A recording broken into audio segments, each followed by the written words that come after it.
मोटे पिचकारी अरे अरे अरे तो जतो नहीं खे जतो नहीं पागल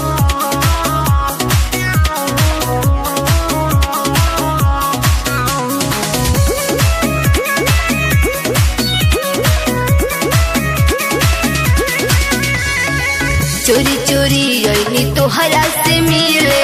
लगल तू पोखरा में बंसी के ढीले ए बाबा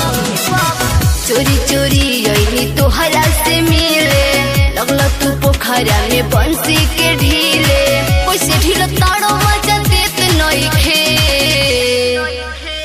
सुना गोरी का कहतर बोला ना कहा डाली रंगवा बुझा तो नहीं खे का? मोटे पिचकारी भीतर जातो नहीं अरे खे अरे अरे कहाँ डाली रंगवा बुझा तो नहीं खे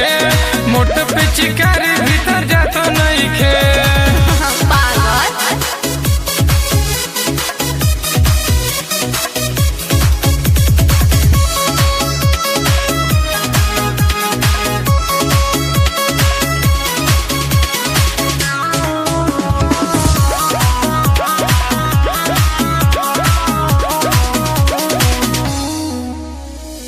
पेनहले बारू चोली चपकौआ इठे लगाई ना एकरा परौआ छुप छुप के मिले अइलू हमसे खरी हानि में होली के मजा उठावे तो जवानी में तगीरा सारा फिर मस्त पिन्हले बाड़ू चोली चपकौआ इठे लगाई ना एकरा परौआ होते बानहर कुछ बुझा तो नइखे ए सुना गोरी ओहो का भई और कहा डाली रंगवा बुझा तो नहीं खे और छोट बाटे छेदा भीतर जातो नहीं खे रे कहा डाली रंगवा बुझा तो नहीं खे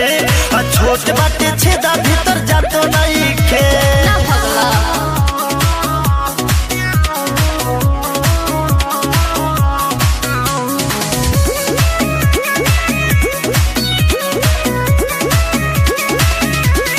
ढेर दिन पर आइल बारू बन ठन के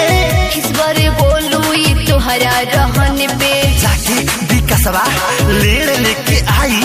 अशोक के होलरी तार चोली से भजाई जगीरा सारा ढेर दिन पाइल बाड़ू बन ठन के किस बारे बोलू ई तोहरा रहन पे कोहतर सीमा सबर होत नइखे सुना गोरी का कोहतर बोला आगे कहा डाली रंगवा बुझा तो नहीं खे का? मोटे पिचकारी भीतर जातो नहीं अरे खे अरे ए, कहाँ डाली रंगवा